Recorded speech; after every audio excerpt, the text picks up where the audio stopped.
Over the years, I've done a lot of tutorials about drawing the head and drawing faces. Today, to help me prepare for a class I'm giving on drawing faces, I wanted to really focus on constructing the head as well as the landmarks on the human face.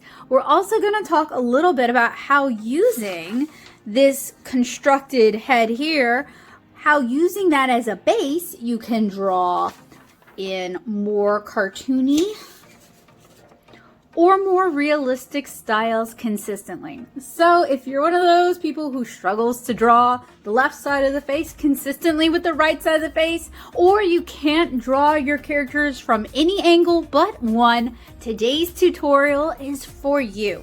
So grab your sketchbook, grab your pencils, or grab your tablet and let's get drawing.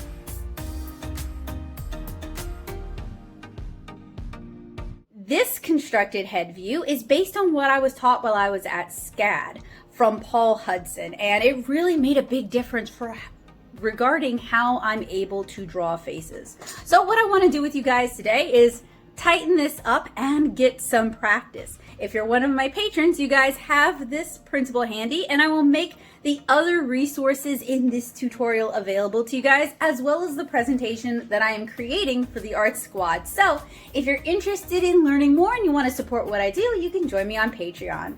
Just a reminder, but I'm going to have links to all the longer tutorials down in the description below. So if you'd like to learn more about something that we're talking about today, make sure you check the description. I want to do a refresher on constructing a basic face. Now, this printable has been made available to my patrons on Patreon, but I want to redraw it and clean some of the edges up, and I figured this could be a great opportunity to kind of refresh this or introduce this topic to you if you're not familiar with it.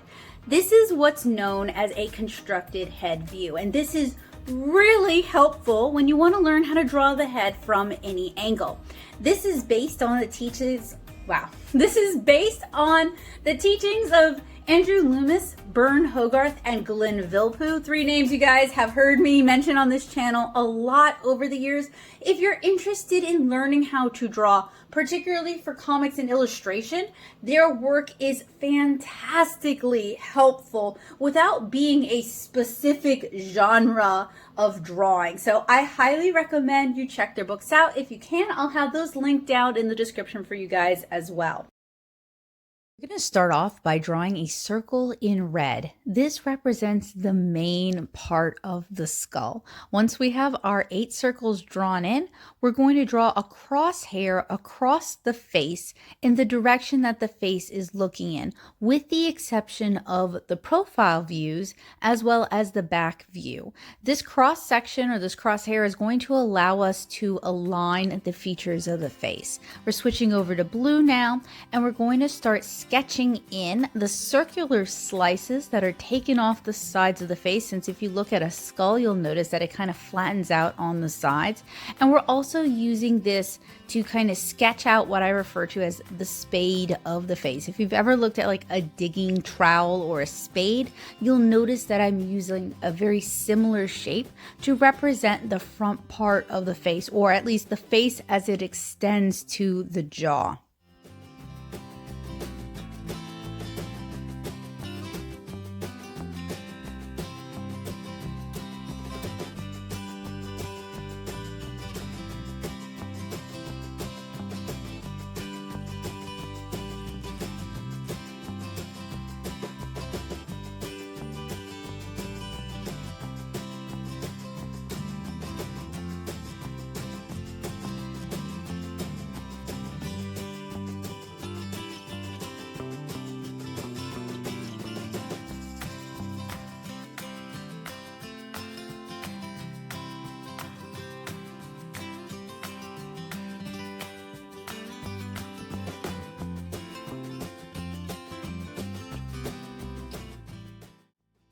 If you're having difficulty envisioning this, don't worry, it's actually somewhat challenging and it takes a lot of practice to get used to.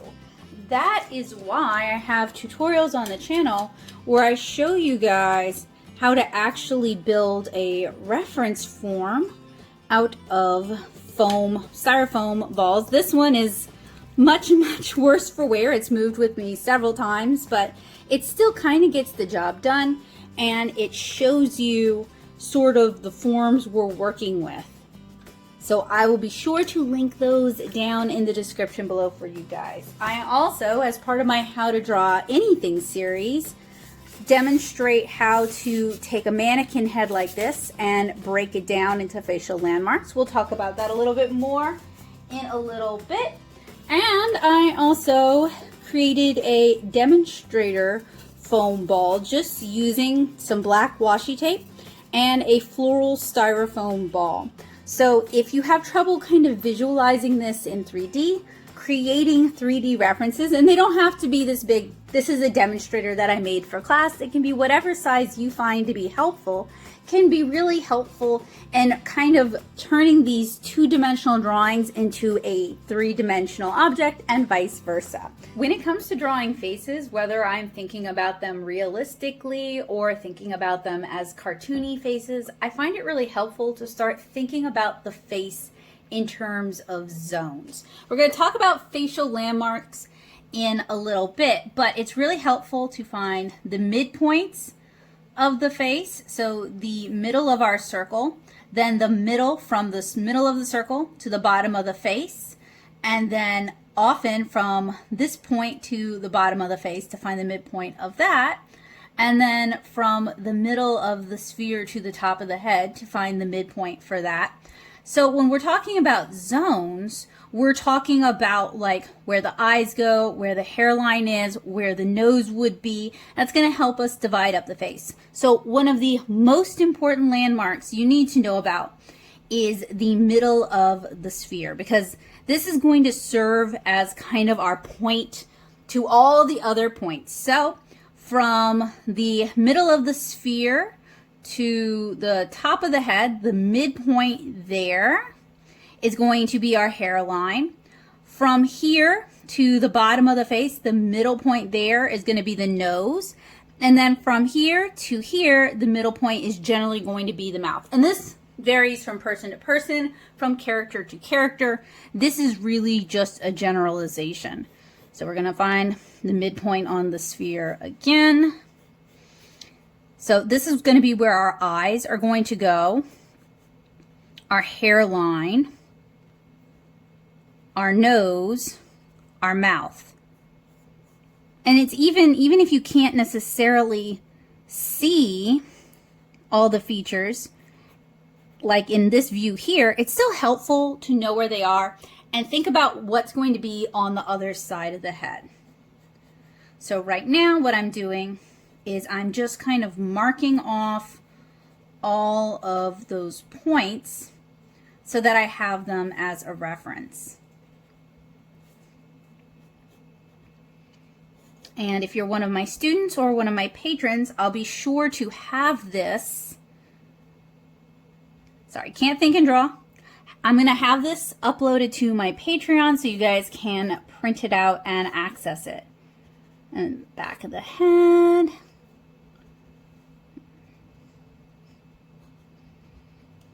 And then for this one, we really can't see anything at this point. We're going to start by blocking in some of the major facial landmarks first, and then we're going to talk about the zones of the face. So we are going to place what I call the third eye.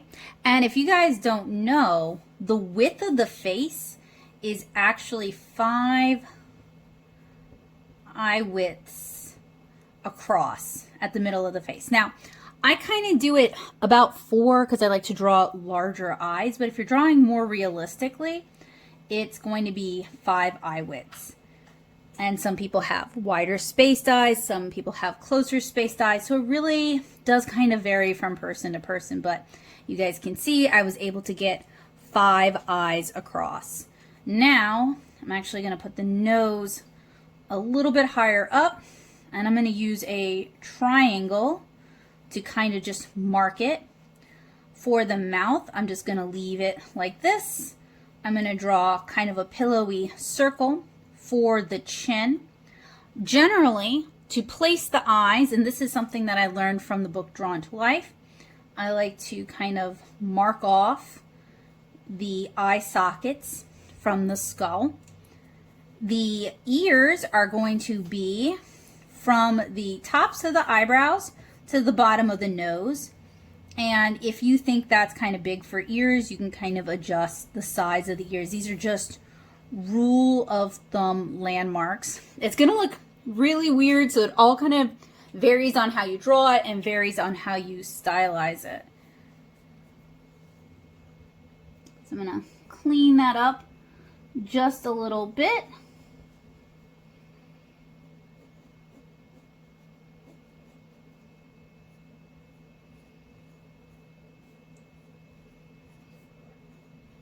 And keep in mind, this is just a reference.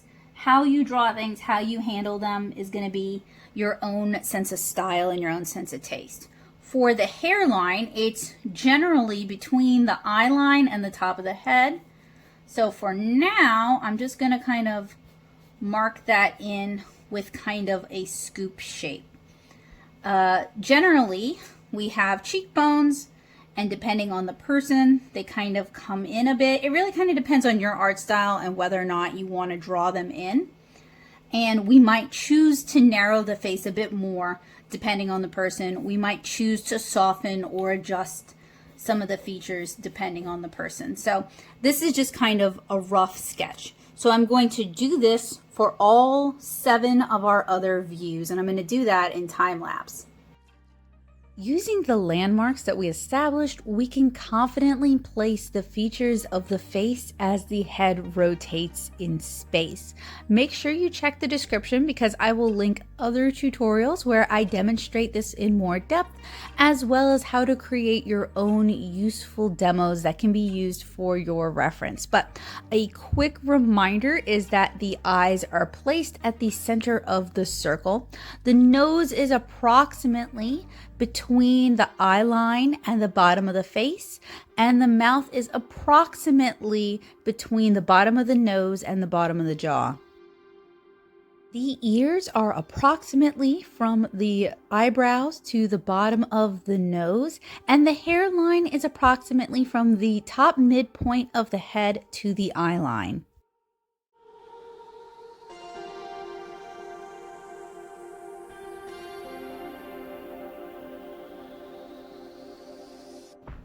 When drawing the face, it's helpful to also think of it in terms of zones and to try to keep in mind that even if you're drawing a character completely from the top of your head, someone who's totally made up, to try and think about their head as a volumetric form. That's why some animators will make maquettes.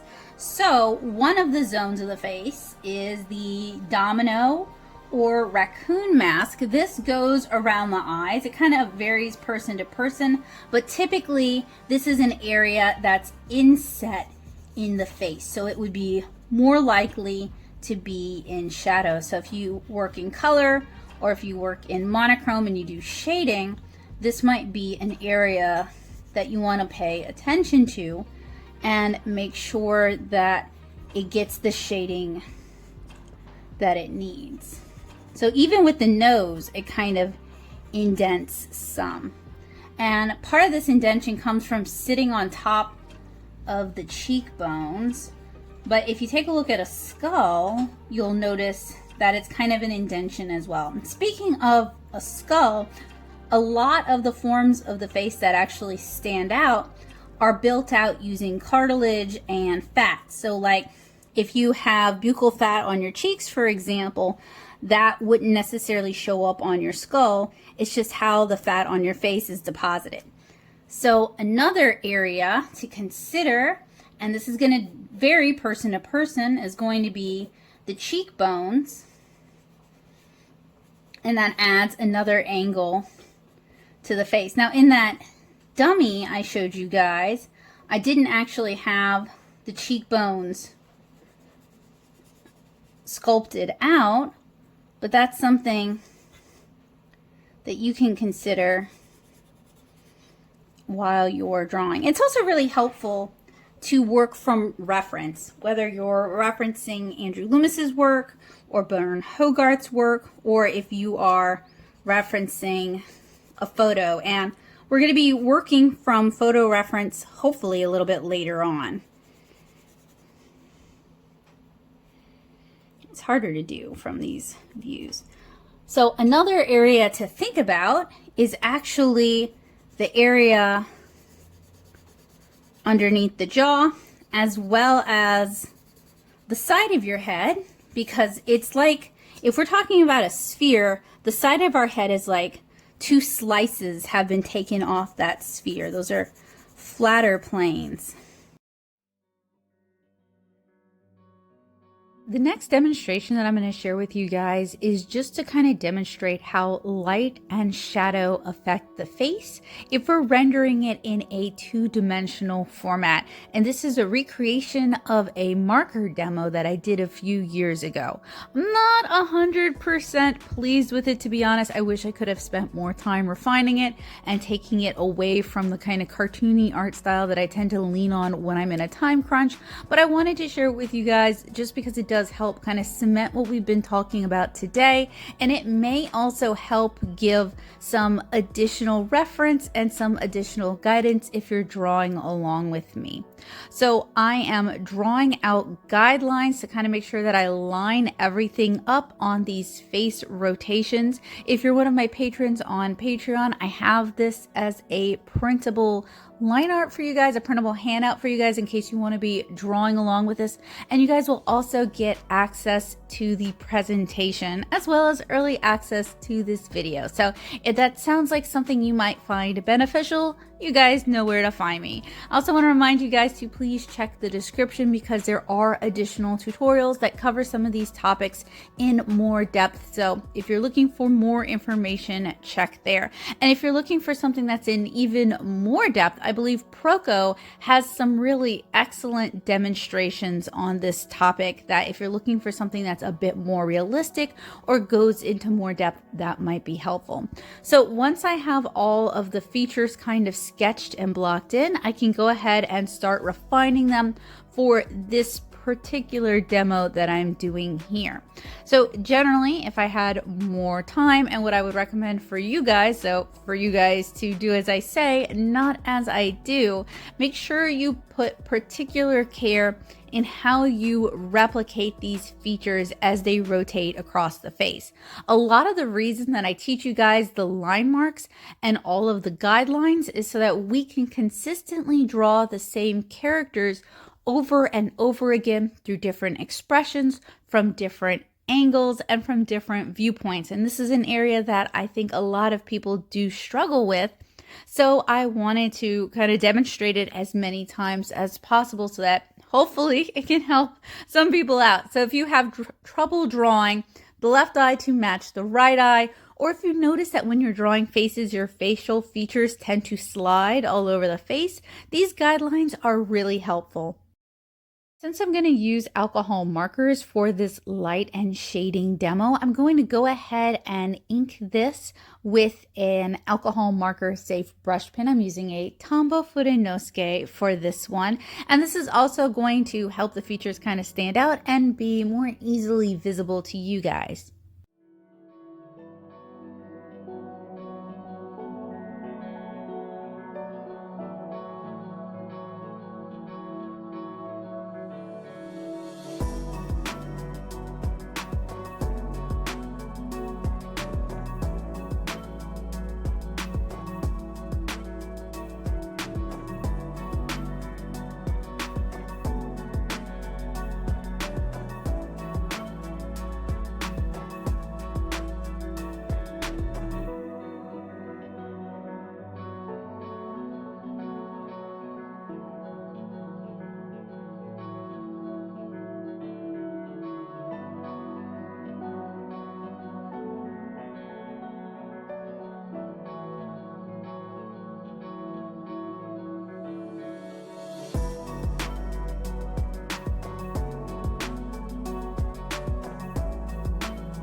For this demo, I've selected 5 alcohol markers. I've already swatched them out, figured out what order I want to use them in, and I'm also going to be using a blender color and I am going to go ahead and start by kind of marking out the lightest areas in the face.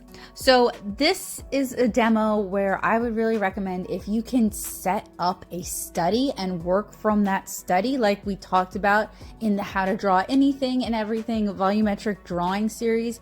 If you can set up a demo, this will make the rotations a lot easier to do and a lot more realistic. But I wanted to create kind of a quick demo just to demonstrate to you guys as well as to my students in Art Squad how the different planes and the different areas of the face might look under fairly consistent lighting. I wouldn't call this the most realistic demo because I'm trying to work from the top of my head, and generally I would really recommend working from reference, especially for something like this, because if you're working from a reference, then you can refer to those sketches and studies again and again later on. But this is really just kind of a demo to show how the different things we've utilized, whether it's the sphere or the spade to kind of block in the face, how that's going to look, how those kind of cut off circles on the sides of the face are going to look, how the cheekbones are going to look, etc. After I applied a base layer, I'm going over it again and adding in some lighter shadows. We're still blocking in a lot of the face form, but I'm really trying to keep in mind that the areas that protrude the most or are closest to our light source would be more likely to get some light, whereas the areas that are going to be more recessed, like the eye sockets or beneath the nose or underneath the lips, would get less light.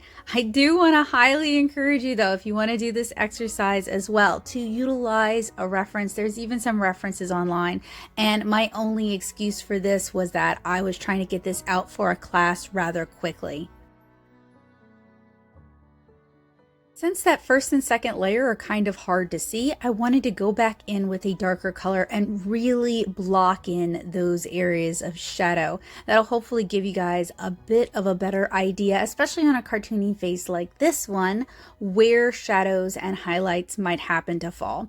And I'm really trying to keep the light source consistent. In my mind, it's coming from the upper right hand side. So that would mean that the left side of the face or anything protruding that might cast a shadow, such as the nose, is going to be more in shadow. This also allows us to block out larger areas so that we can get some more dramatic shading going on. I'm going to use the last lightest color to blend out some areas. Since this is a more feminized face, I don't necessarily want all of those harsh angles, and since the color transition is also so harsh, I don't necessarily want that transition to be as striking as it is. So I am going to go back with the next lightest color and kind of blend things back down.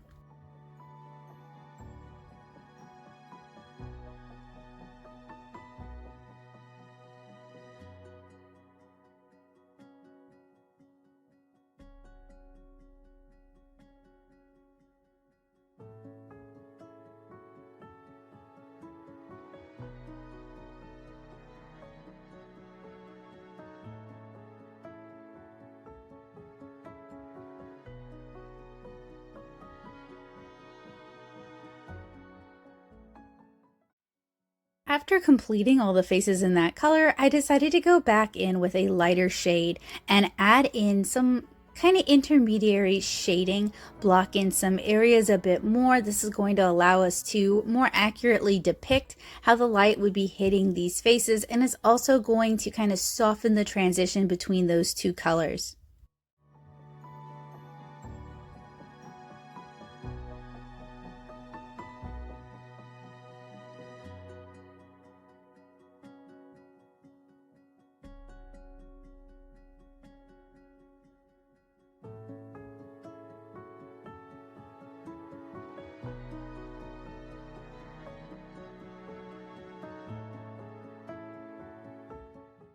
And finally, I'm going to use my darkest color that I selected to add in our darkest shadows. Since I did want to give a good idea of what lighting and shadow might look like on this, I'm going a little bit darker and kind of more dramatic than you would normally see under, say, daylight, or like on a cloudy day you would get much more diffused and softer lighting. But I wanted this demo to be easy to see and easy to understand for my students in Art Squad, so I wanted to make sure that while I softened back some of that shading, I went back and added in some of the darker, more dramatic shading so it's easier to see the planes of the face.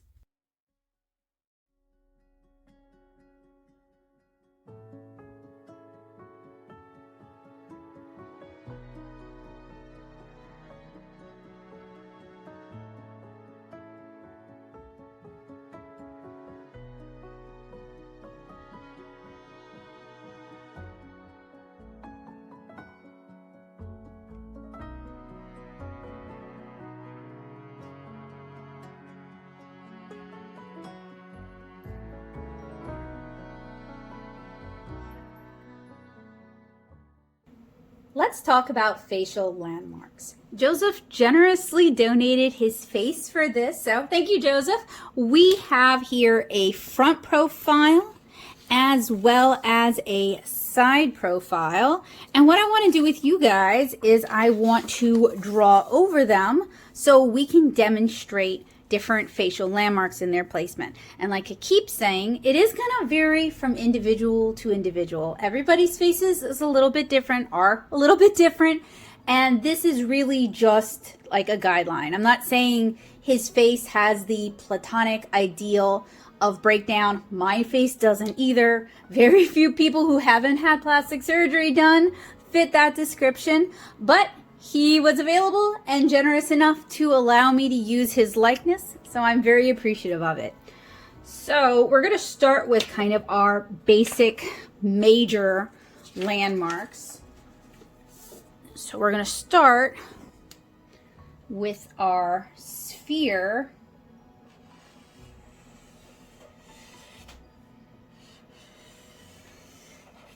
And then you see how his face narrows in at the sides. His eyes fall at about the midway point, and then everything lines up along the center. There's the bottom of his chin.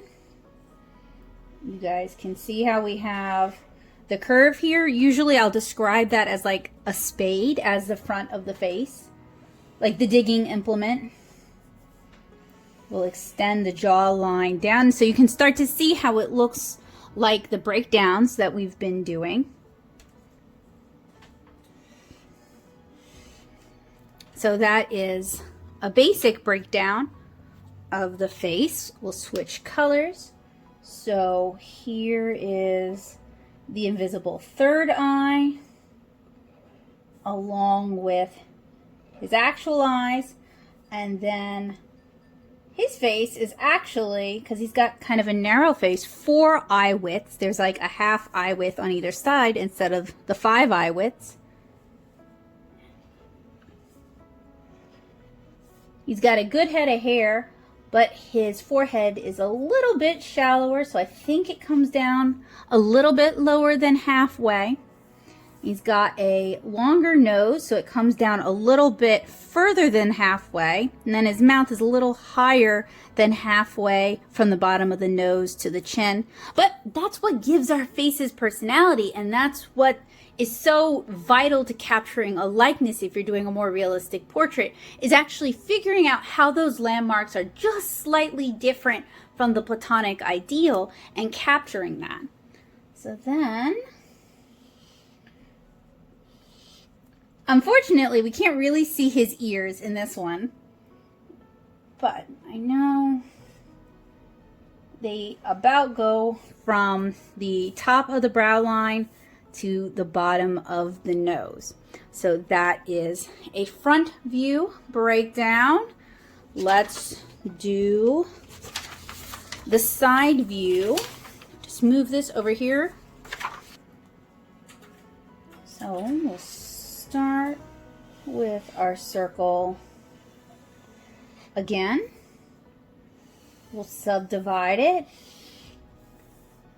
And then remember, gotta shave off a plane to kind of flatten out the head. We'll bring forward the front of the face. That's where his head connects into the neck. And then what I'm working on learning and practicing is actually how the face attaches to the rest of the head. We're not going to talk about it too much, but most people end up having like a little bit of extra here that contains the throat. So that's an area I've been working on, practicing and learning how to draw.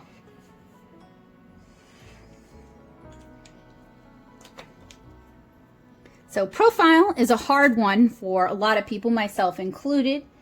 Here is the third spacer eye. Here's the regular eye. He's got nice cheekbones, so you can kind of see them there. That's about where the eyebrow comes in.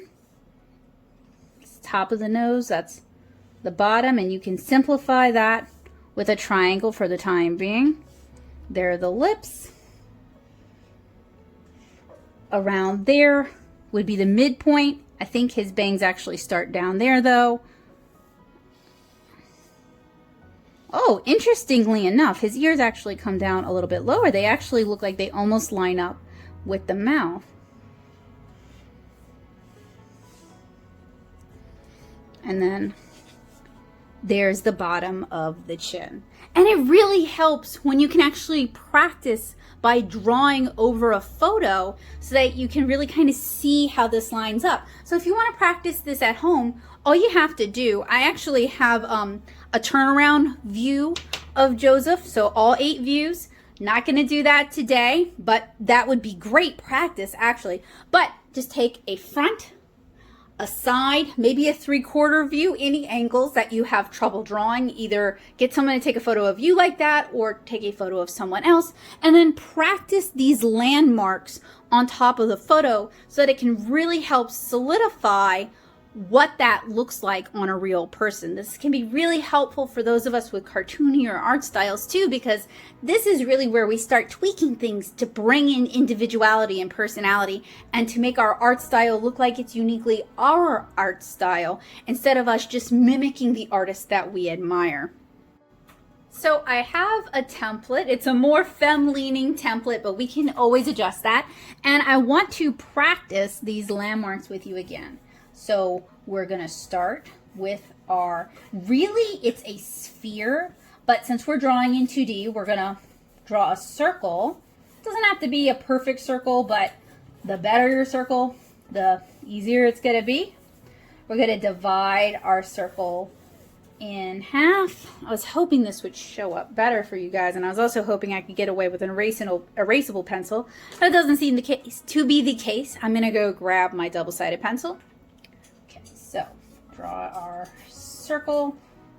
What I don't like about these double-sided pencils is they're not erasable, and they're also not very flexible, so they tend to be really hard on my hands after a day of recording demonstrations.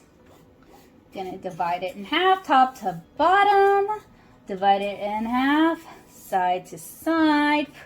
We're gonna bring this down and gently, and by that I mean lightly, sketch in the bottom of the face, kind of approximately how long you want the face to be. We're going to kind of shave some off the sides here, flatten it out a little bit, and that will allow us to bring that face all the way down to where it starts to curve, so we can draw the outline of the jaw. Switch over, draw our third eye as well as our 2 real eyes, and then depending on how you want to stylize it and the person's actual face, we'll draw our eyes on the side. We'll draw our eyebrow circles, the raccoon mask And just to remind you, the domino mask looks something like this, and that is where the eyes are recessed into the skull. So about halfway down, we'll draw a mark for the nose and a mark for the mouth, and then depending on how you like to handle or draw your chins, I'll draw just kind of a little oblong to remind me where the chin's gonna go. The ears are typically from the eyebrows to the bottom of the nose, but as we saw with Joseph, it really varies person to person. Wow, we're not all cookie cutters made to look exactly the same. Who knew? Social media would have you think otherwise. So we've sketched in our ears. So from the middle of the face to the top of the head, about midway would be where the hairline starts, and that varies obviously from person to person. I don't have a forehead, I have a 5 head. So what the joke is, forehead is 4 fingers from eyebrows to top of your head. 5 head is obviously more, but it does vary from person to person. Please don't let it become like the thigh gap where it's like something you stress out or worry about. That is not what I want to do here. I think all faces have beauty in them. There are points to admire, points to enjoy. As an artist, it's my job to find the beauty or the interest in every face.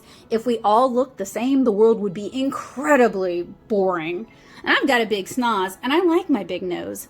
So, you know, I'm not at all trying to make a point about looks or beauty. I'm just demonstrating the facial landmarks.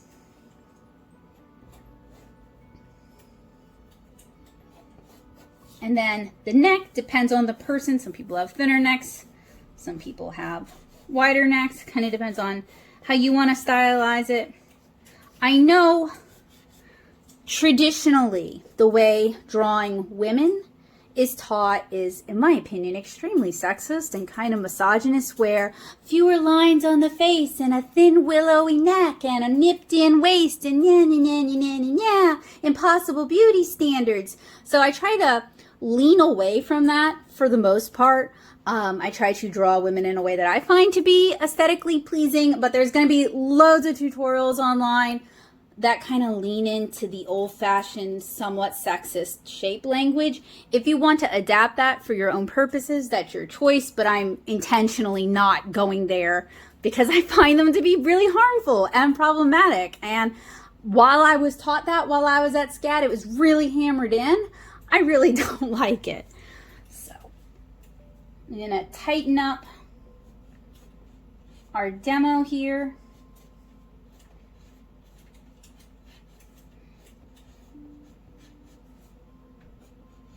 And it's kind of rough because we've been socialized to look for this shape language. We've been trained that it means something. And so when you want to draw and not lean into that, it's really hard to find an audience because people have already been kind of trained to look for that and trained to decipher that and to read meaning into it. So I'm bringing that up because it becomes a personal choice whether or not you want to use that in your art. But, and this is why we study art and we study what other artists are doing and we draw from reference and we draw from our own lives. This is what makes drawing as a human who has taste and discretion in life experiences so important. We can choose what to bring with us, what to leave behind, what messages we want to keep sharing with the world, what is old garbage. We can make that choice as individuals who have learned how to do this, who have read widely, and who have unique viewpoints.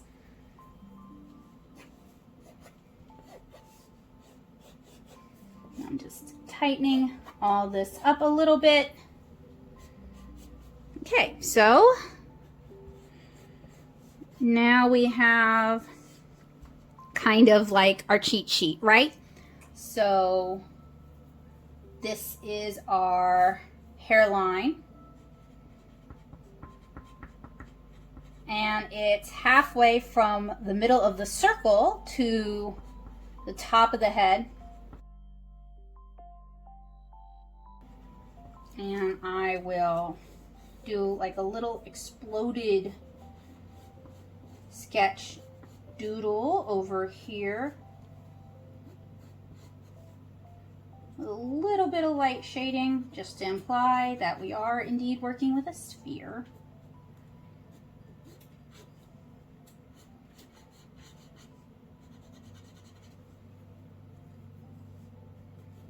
And then sketch kind of the spade shape. Or you could even think of it kind of like a welder's mask, like the front of a welder's mask. Just to help us get the general shapes in place. Kind of place everything so we can refine it from there.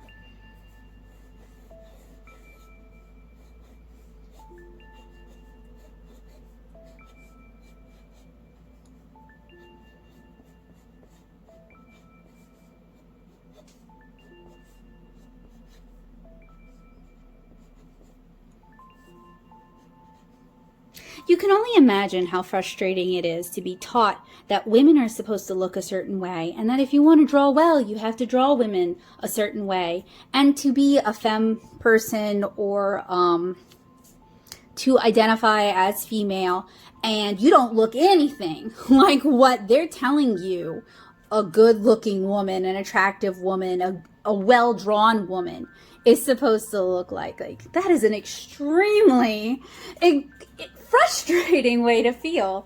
So that's why I challenge you to draw people the way you want to draw them. I will also say that when they were teaching male-bodied people, like how to draw male-bodied people, while I went to school for comics at SCAD, kind of in their heyday of like Marvel, DC superhero bods, they also did a lot of image-leaning stuff where men could be built in a variety of ways and could be a variety of ages, but women could not.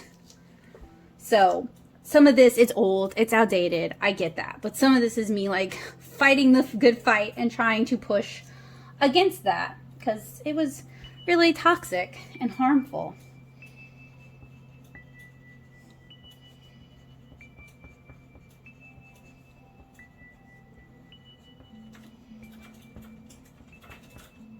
And I think if we just let AIs create art by reiterating on what already exists, we're just going to forever have the same problems. There's never going to be anything new to say, because how could it have anything new to say when it's just spitting out existing iterations of existing art?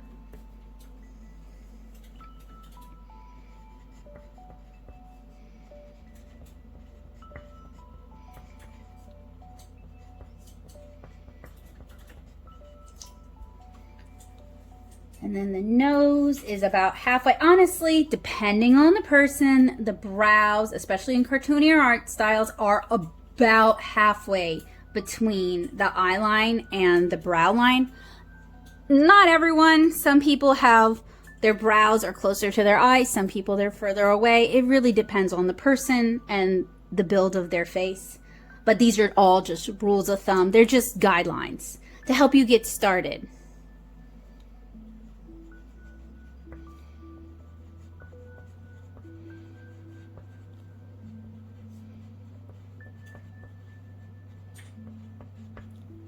And I have to say, if you read a lot of how to draw books, even the ones that I highly recommend and really like, a lot of them are really, really full of these very narrow constraints for what attractive people should look like. So that's another reason I'm mentioning it and encouraging you to find your own voice, to draw from life, to practice from reference, and to find your own style rather than just leaning entirely on those rules of thumb instead of pushing it and finding your own ideas of what you like and what is attractive. Because frankly, like the Andrew Loomis figure drawing for all it's worth and drawing the head and hands, those were written in like the 1940s. Their beauty standards are completely different from what we currently think of as beautiful. And our beauty standards now in 2023 are different from what we thought of as beautiful in 2005. So beauty standards change.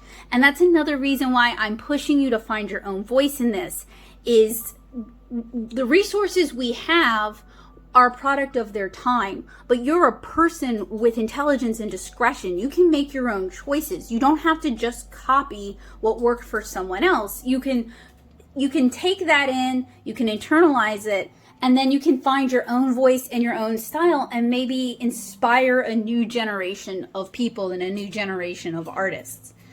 So I keep distracting myself, but these are important points, and I do want to point them out because I don't want to encourage you guys to just consume and not really think about it and just take everything that is said and written as like you have to do it that way or you're a bad artist. There are rules, you learn the rules, and then you break the rules.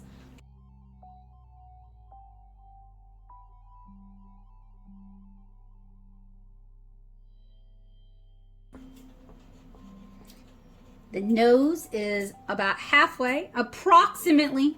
Again, varies person to person and art style to art style, from the eye line to the bottom of the face.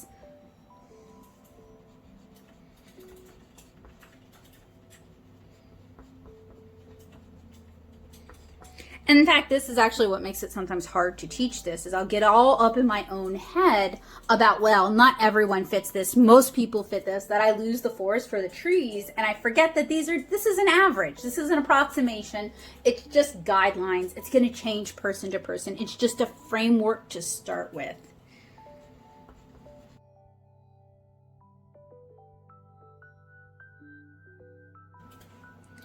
And then very easy guideline. The nose can be shorthanded as a triangle or two triangles and then built out from there.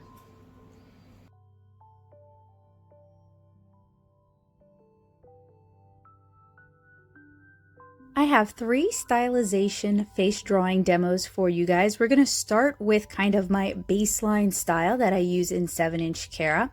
And I'm using a pink pencil for this so that you guys can actually see. The blue doesn't show up on camera as well. The pink shows up a little bit better. So I sketched in kind of my baseline face and I marked off all the facial landmarks.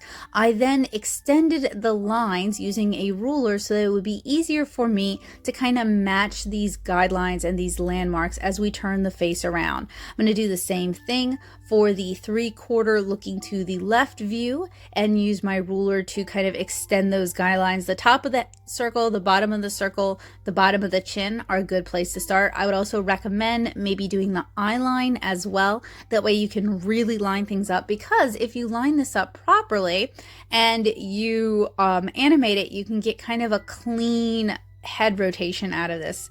And I did that, but very lazily later on. So once I've kind of marked in all of the landmarks and the guidelines, I'm starting to sketch in very lightly all the facial features, kind of using a shorthand so I can just place them, and then once I've got them all placed, I can go back and tighten the details. So we're using kind of just circles for the eyes, as well as circles above the eyes for the eyebrows, just kind of like a little button dot for the nose and a little hash mark for the mouth, and then kind of a little oval to denote Cara's chin.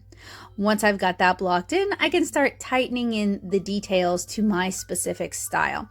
And what I really wanted to demonstrate today, and I have demonstrated this in some of my other tutorials, but I wanted to bring it back because it's been a while since we've done a head drawing tutorial together, is that with some very slight modifications, this way of drawing heads can be used for any art style, whether you have a really cartoony art style or you have a really realistic art style. And it can be a great way for consistently drawing your characters over and over again. So I'm sure many of you guys have heard of same face syndrome, where all your characters have the exact same face. Generally, that means you need to broaden your reference and your inspiration to take in more stuff so that you have a wider library to draw from. If your characters all have different face syndrome, and that every time you draw the same character, it ends up with a different face, setting these kind of guidelines and finding a consistent way to draw the character, if that's something you're even interested in, can be a good solution for that problem.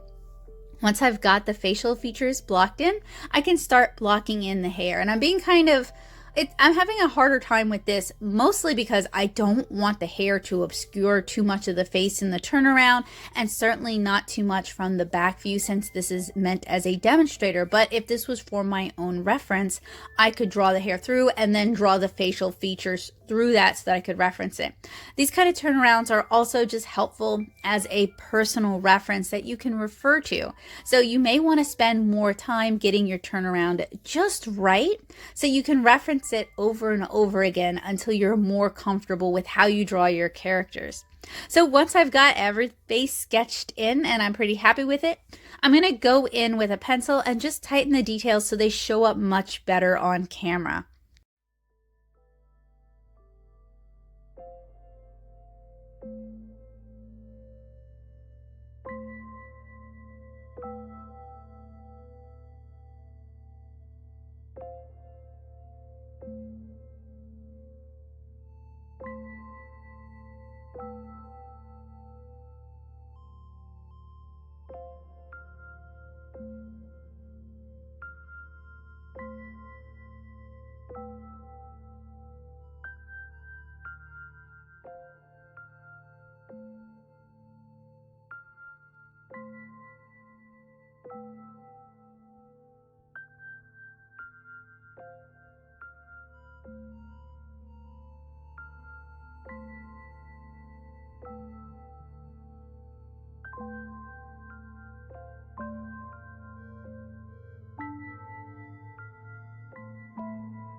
Here's the completed turnaround for my character, Kara, in kind of my normal comic style. So we have 8 different views. We have front, 3/4 to the right, profile, 3/4 away to the right, 3/4 to the left, profile, 3/4 away from the left, and then the back view as well. And this is the cheap animation that I was talking about. So we're going to do this again with a much more cartoony style, and I'm really just focusing on kind of softening the features, making everything much larger. So the ears, the eyes, the mouth, all the really expressive parts are larger. I'm also making the hair a lot fluffier for this one. This is kind of like my B style, and I'm also changing how I handle the jaw and the chin, and I'm really rounding it and making it much softer and more cartoony.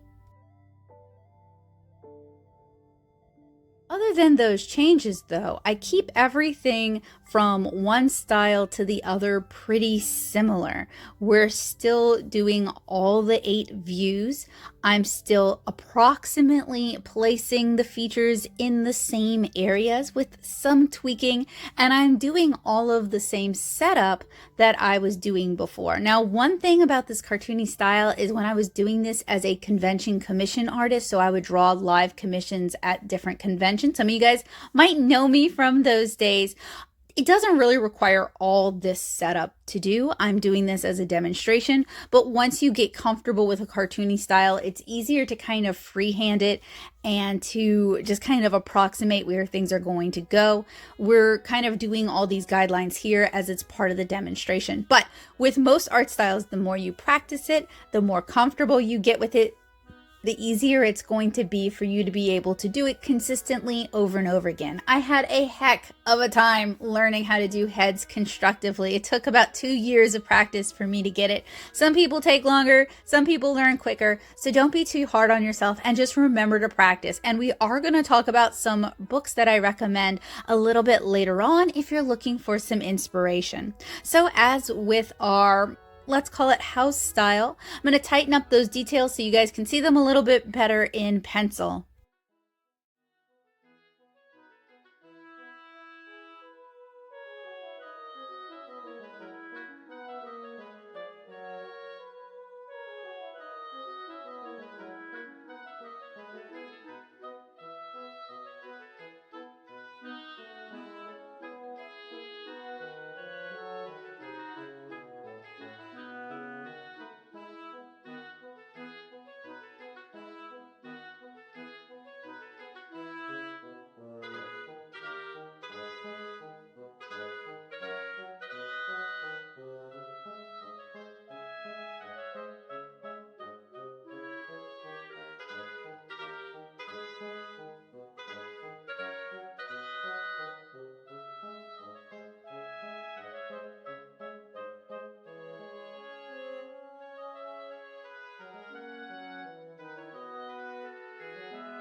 Here's our completed turnaround, and then here's the really cheap animated version. So now I want to go with a semi-realistic style. We're still drawing Kara, and this is where I start to kind of have some difficulties because Kara was never designed as a realistic character. I never really had specific facial features in a realistic way set in stone.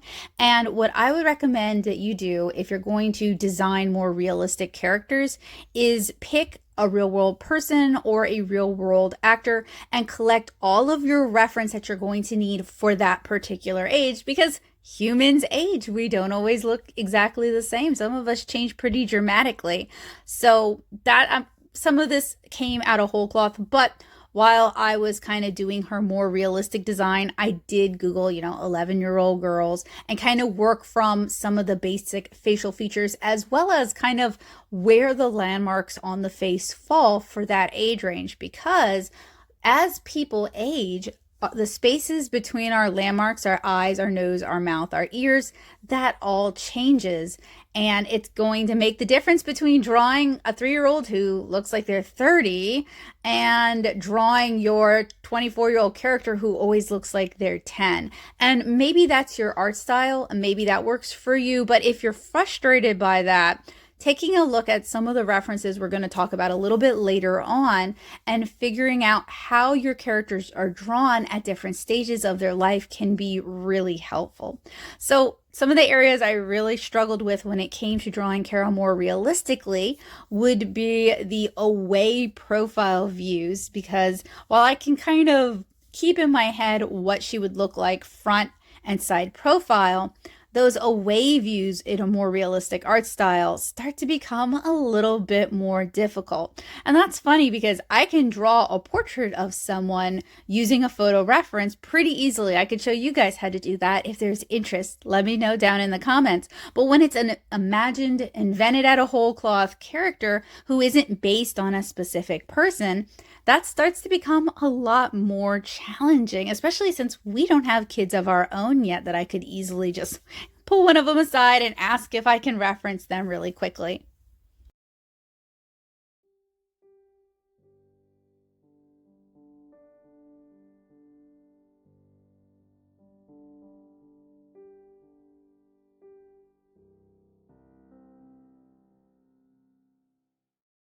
Hopefully you guys can see, missteps aside though, that the process for drawing more anime or manga style characters versus more cartoony style characters versus more realistic style characters, it pretty much stays the same. All we're really changing is the size of what we draw things, or the placement on the face. We might tweak that a little bit, or we may go in more depth and more detail with how we draw some things, or we may decide to leave things super simple. But this kind of constructed face makes it easier to draw in a variety of art styles and rotate the face.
I wasn't able to do this part with my class in person, but I figured I would go through some of my favorite drawing resources with you guys just to demonstrate what they have to say about drawing the head, and you can kind of get a feel of where I'm getting it.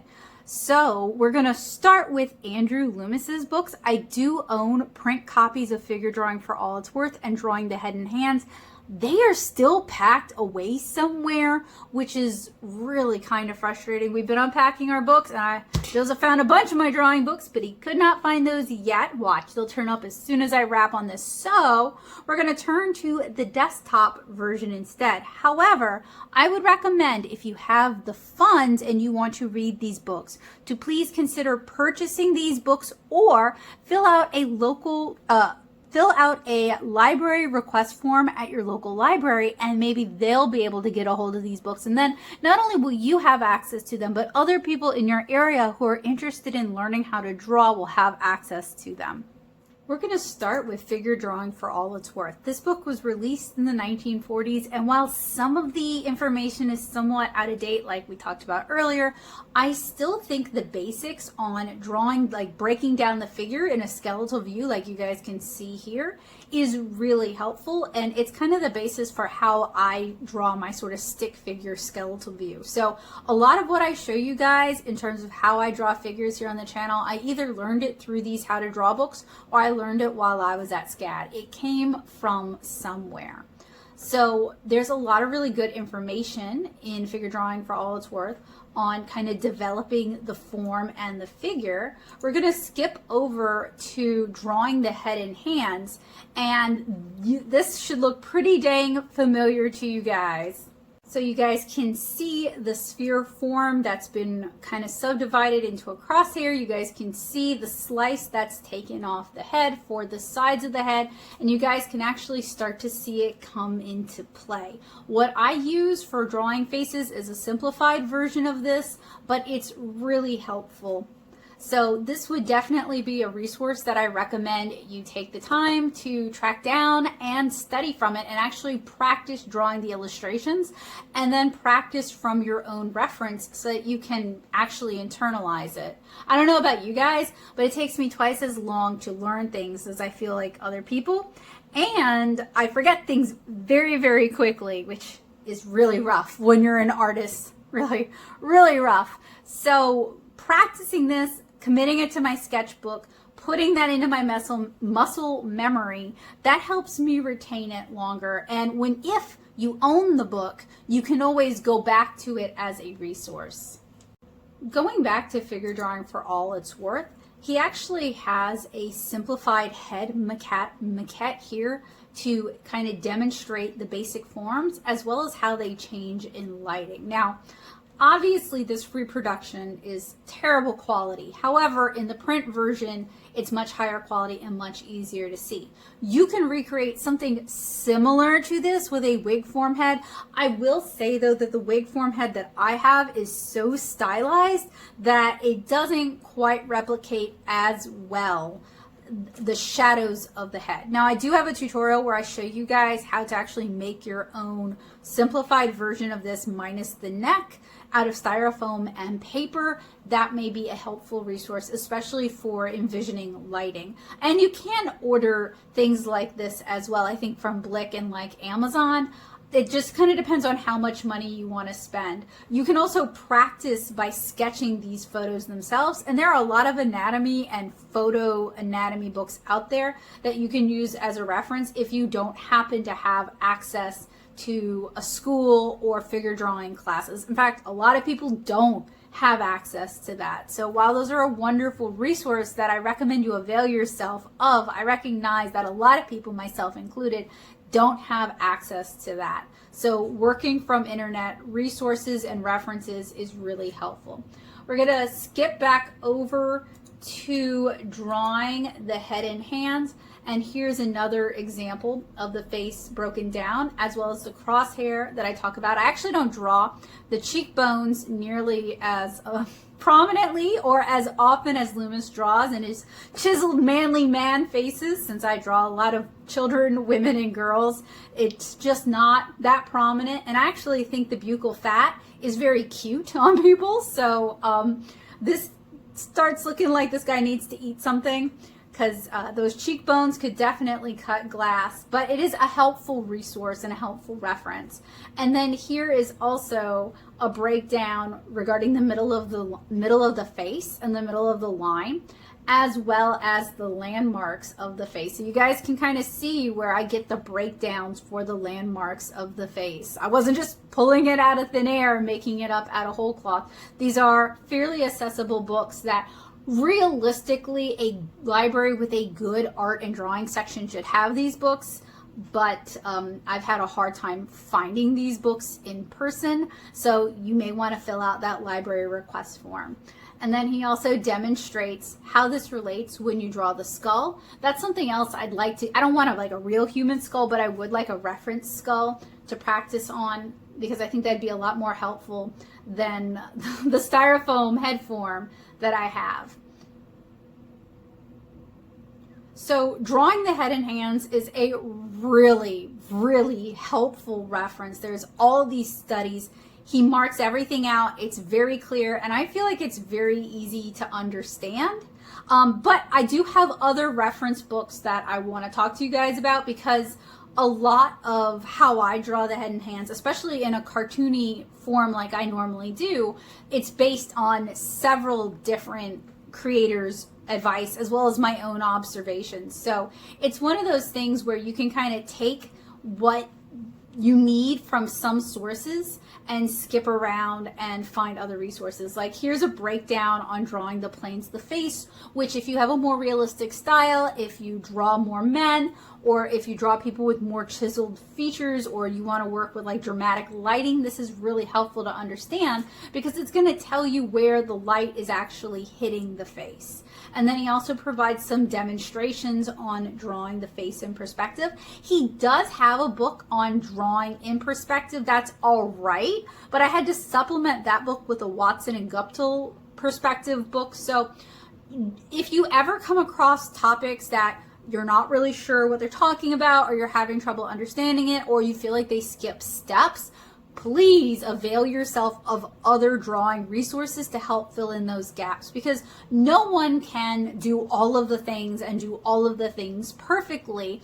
So there's so many creators out there who are making resources to try and make art accessible to more people, and you should definitely take advantage of that. But this is a really good book. I wish I could find my copy. He also shows how, if just for different facial features, how to draw that and how to break it down, how to understand that, how to draw wrinkles, how to draw people of different ages. Like I said, it's a really, really helpful resource with sometimes maybe an overwhelming amount of information, but you can always kind of just skip around and look for what you need. Here's a little bit more from Figure Drawing for All It's Worth. Something else I really like about it, he spends a lot of time drawing men. Like, that was a lot of what he drew. But he also, in this book, demonstrates things a little bit differently than he does in drawing the head and hands. That's one of the reasons I think both of these books are really useful to have. I find this demonstration to be really clear and easy to understand. He also includes some bone studies as well as some muscle studies. But what I also particularly like is he talks about the individual features. They're very obviously a product of their time, but still very helpful. And he also includes, trying to find it, studies of older people as well as younger people. And I find that this is something that in a lot of the how to draw books and a lot of the drawing resources, kids and older folks just get completely ignored. Not to mention people with disabilities or people of varying body types. If you are not of a, or intersex people or non-binary people, like most people honestly get kind of glossed over. That's why I say none of these resources are the absolute end-all be-all. You're going to have to cobble things together and do your own studies and work from your own references that you've collected so that you can draw the things that you want to be able to draw. But these are a starting point, and at least, I mean, for an illustrator in the 1940s, showing how to draw older people and showing how to draw younger people is kind of a big deal. He also does proportions of baby heads, which is very helpful if you like to draw children. That said, I find that Tex Avery's thoughts on what makes something cute and how to depict things in a cute way are super helpful. Look, that guy could draw some very cute babies in a cartoony way. So this is Figure Drawing for All It's Worth. And before that, we were taking a look at drawing the head and hands, both of which are by Andrew Loomis. I will have all of the books that I talk about in this video listed in the description for you guys. And I really recommend you check them out. And if there are any that you think I should check out, please let me know that as well. Now we can go back to the dead tree format. This isn't all inclusive of all the anatomy books I own or all the figure drawing resources. I really wanted to go for the ones that I felt were most relevant to what we're talking about today. Now, some of them only have little snippets here and there. Some of them are just chock-a-block full of good resources and references. And I don't want to go through any of these books in their entirety because my goal isn't to like make it so that you don't have to buy or check this book out of the library. It's to show you how helpful this book is and how this is another resource that can be useful in learning how to draw. So we're going to start with Drawn to Life. This is a collection of the Walt Stanchfield lectures. He taught Disney animators for quite a few years. And this one doesn't have as much about like in-depth anatomy because it's really about capturing gesture and capturing essence, but I did like these breakdowns of the face. This is actually something that I teach and that I utilize, so I wanted to share that with you guys. And then a little bit more on that here.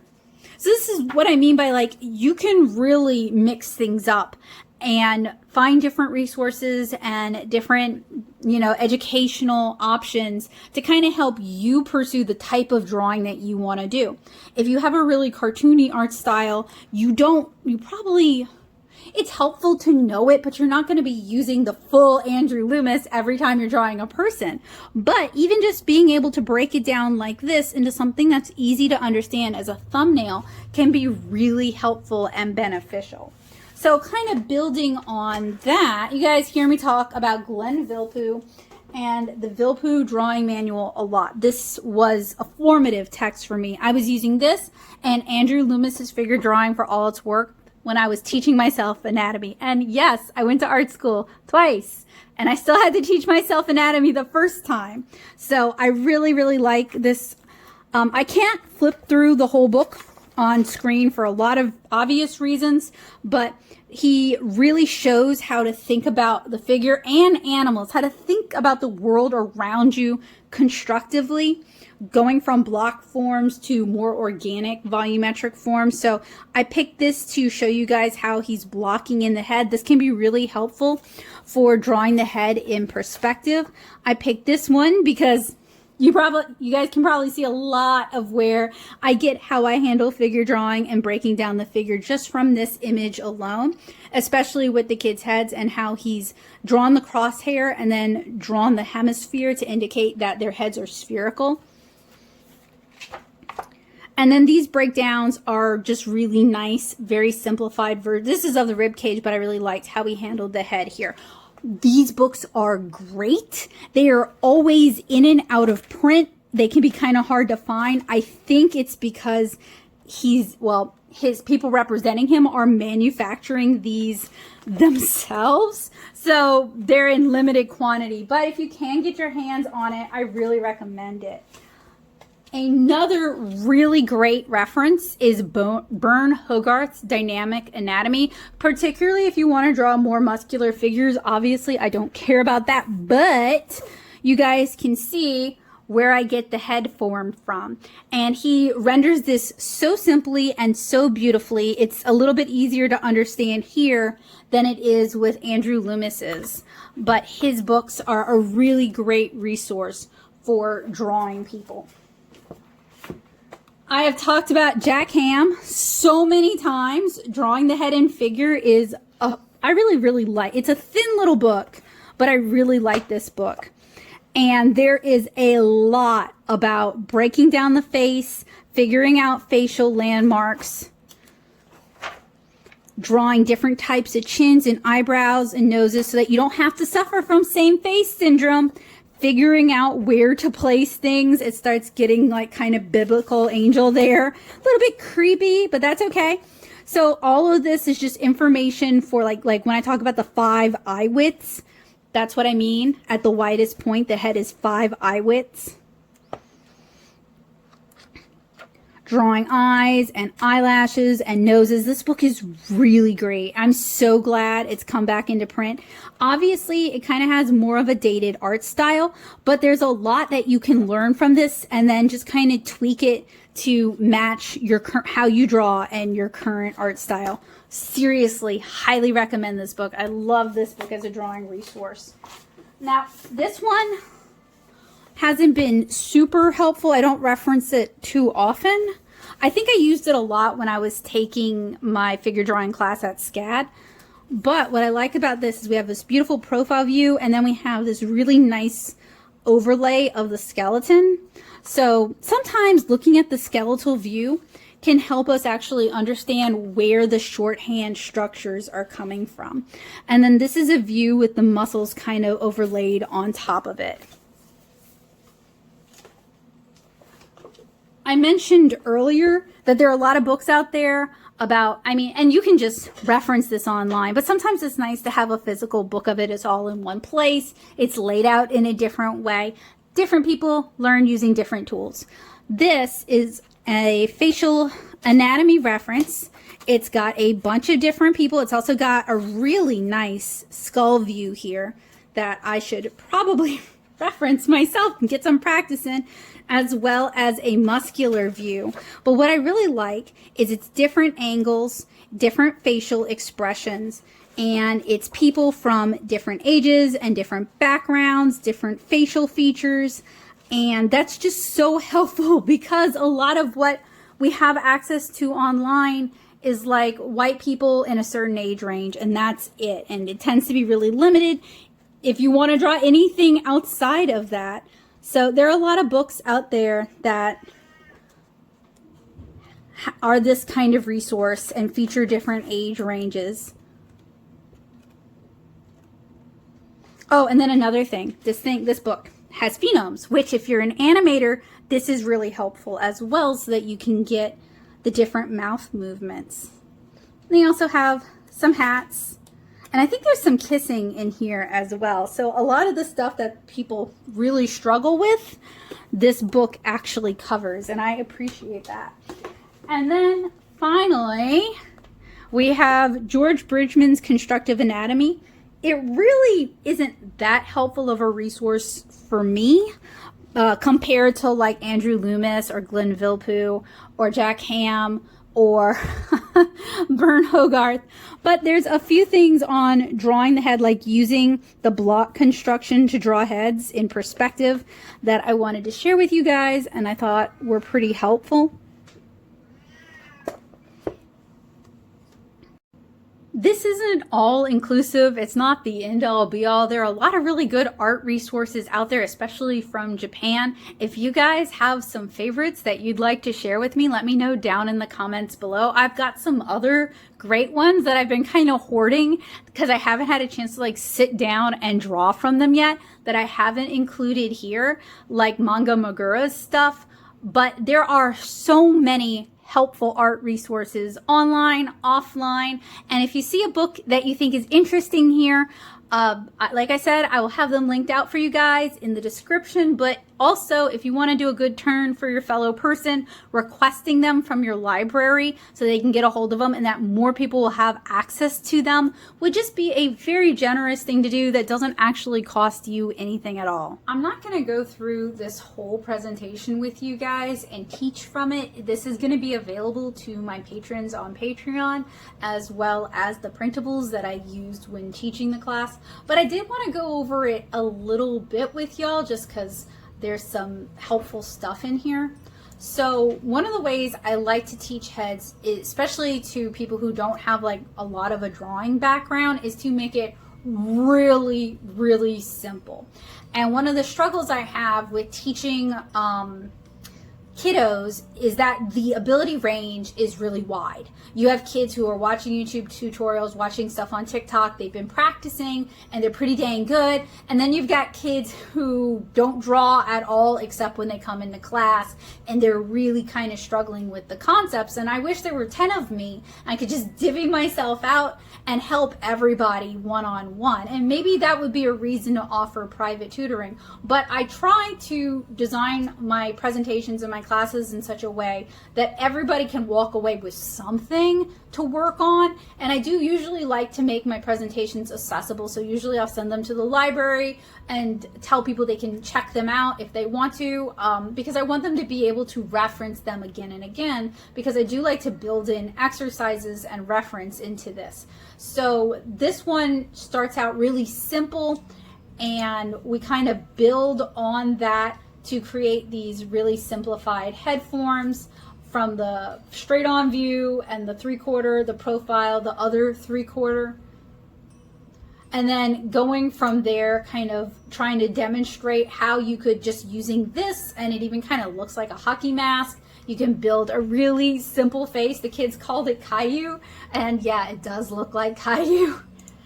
And then how you can add a few more details and actually have a character. And one of the things I really tried to impress, I don't know if I succeeded this time, was that this is helpful for consistency. If you struggle with drawing your characters consistently, figuring out where their features go against this form and just repeating that and referencing it can be really helpful. So generally, once I see that they're pretty competent with this, and sometimes I have more time to talk about this, sometimes I have barely any time at all, then I like to move on to a simplified version of the realistic head form like I showed you guys in the drawing books. So still pretty simple compared to what those books are showing, but honestly, if you have like an anime art style or a cartoony art style, this is for the most part going to get you where you need to go. You don't have to necessarily be able to render all that out. And then I also try to demonstrate how to place the features on the face, and I try to include a lot of references both as printables and on the screen that they can practice drawing over or tracing over to get that muscle memory and to start familiarizing them with it. Also talked a little bit about facial landmarks, and hopefully that's easy to understand as well. I also try to include graphics like this that have notes on it, as well as like breakdowns and exploded views when possible, just to try and make it a little bit more accessible and easy to understand. And I showed you guys this in the video, but I love this. It is a little bit creepy, but I love how it demonstrates how this actually applies on a real person. I should probably do the same treatment to myself. If it's good for the gander, it should be good for the goose, and demonstrate how my face aligns on the breakdown. But like we said earlier, like this is an average. It's not like no one person really fits into this unless they've had work done. You're not unattractive if you're not this. It's just that your face is built a little bit differently. So that's another reason why I really encourage people to practice from reference and to reference as much as possible and to draw a variety of people. I also wanted, we didn't quite get to it this time, but I wanted to show using contrast and rendering how the planes of the face look. And I find this is a marker illustration, and I actually did a tutorial on this here on the channel, so I'll try to remember to link it for you guys if you're curious. But it's just helpful practice in kind of remembering the planes and the zones of the face. And this is kind of an offshoot of my Manga Madness class and presentation. And just a reminder, if you sign up for my mailing list, and I'll have a link to that down in the description below for you guys, you will get the Manga Madness, all of those materials, like not just the presentation, but a bunch of videos, a bunch of handouts, like so much stuff. It's a full class in and of itself. I'm actually very proud of it, but you'll get access to that if you sign up for the mailing list. So if you enjoy my drawing tutorials, I do share more on my Patreon, and I'm working on turning a lot of my in-person classes into Notion presentations so that they're a little bit more fleshed out and a little easier for people who are working along at home to be able to do just that. And then I didn't get to this with them. We're going to talk about stylizing your work in a later class and drawing expressions in a later class, and I'm really excited about both of those because those are topics I'm really passionate about.